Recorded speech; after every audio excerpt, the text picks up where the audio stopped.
This morning we have Kim Barton, who will start off the session today. Director of Licensing Inspections, Health Products and Food Branch Inspector at Health Canada. In this role, Kim provides leadership for the advancement and improvement of Health Canada's various inspection programs, including GMP, good clinical and vigilance practices, blood, cells, tissues, establishment, and for establishment licensing for both the drug and medical device industry. Please give a warm welcome to Kim and our keynote address for the morning.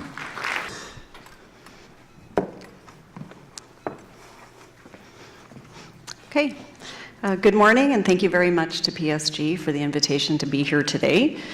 Just a couple things about me before I get started. So I've actually worked for Regulatory Operations and Regions Branch now for a sum total of about 3 months, which means that of the Health Canada staff here today, I am the least experienced person to respond to your questions. Prior to coming to RB, I had actually worked for the Health Products and Food Branch for 15 years, so had worked with the inspectorate before they moved into the new branch. But I'm fairly new to the role, so hopefully if I can't answer your questions, there are people afterwards who will be able to answer them for me.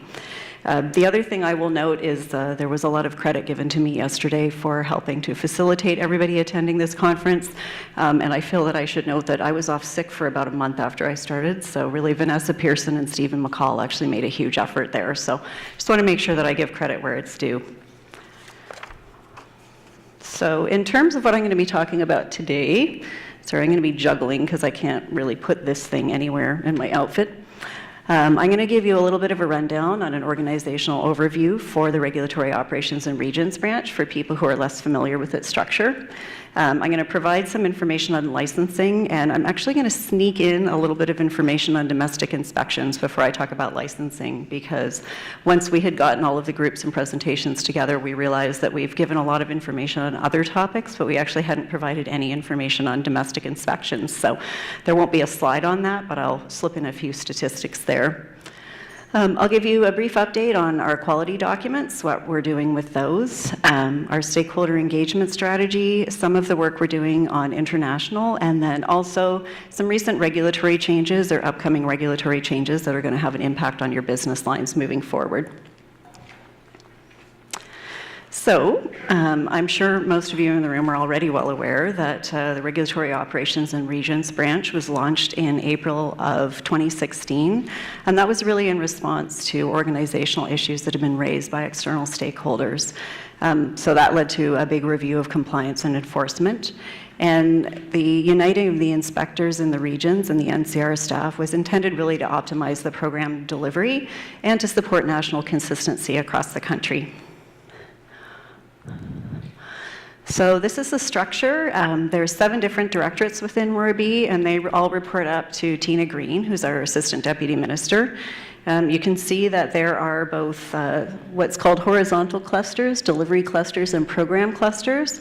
Where I sit, and so do all the inspectors that are here today, is within the Health Product Compliance Directorate, which is one of the program delivery clusters. There's another one, which is the Medical Devices and Clinical Compliance Group, which is where the cells, tissues, and organs and clinical trial group sits.